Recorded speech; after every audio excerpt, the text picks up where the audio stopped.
Unit 1 Poem Stopping by Woods on a Snowy Evening, written by Robert Frost.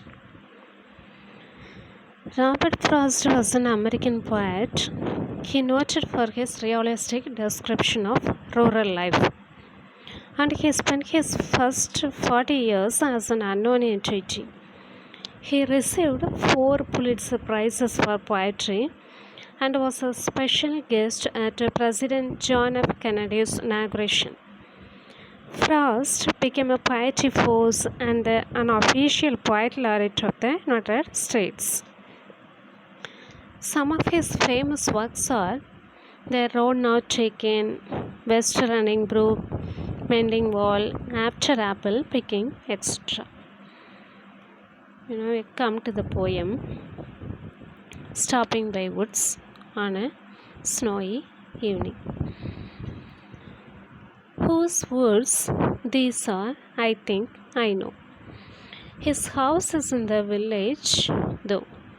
He will not see me stopping here to watch his woods fill up with snow.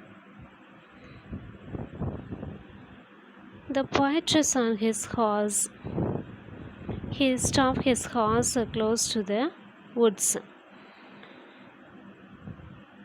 But he knows whose woods they are. He lives in a village nearby. The owner of the woods village nearby living.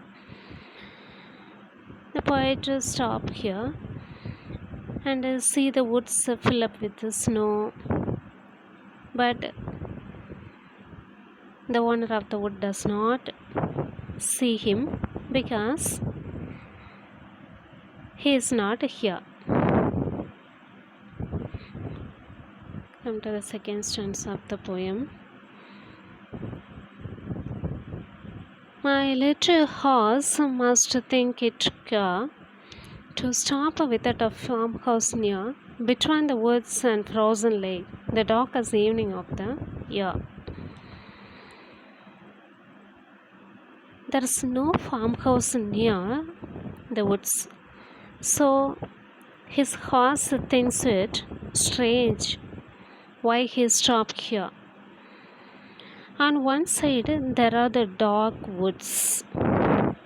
On the other side there is a frozen lake. Both are standing between the woods and the lake. It is winter season. The evening time is darker than ever. Next stanza.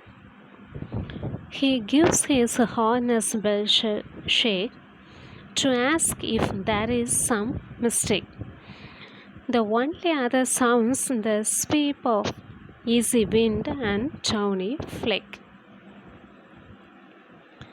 The horse thinks that the rider might have stopped there by mistake. Perhaps the horse rider is forgetful or absent-minded.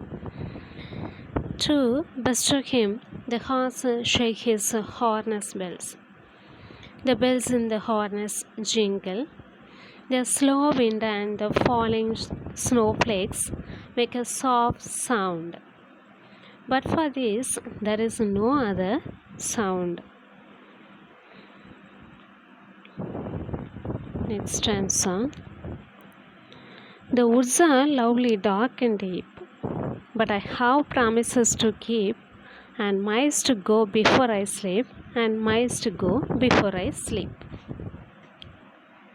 Here the woods are beautiful. They are lovely, dark and deep on the snowy evening. That sight was very beautiful. But the poet cannot stop there longer time.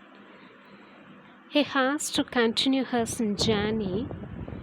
He has to go miles and miles before he could sleep. What we understand from this poem? In our journey of life, we have many responsibilities. But on the way, we get diverted by worldly attractions. We should not indulge ourselves in the earthly pleasures. We have to continue our journey of life and fulfill our task before we close our eyes in the death.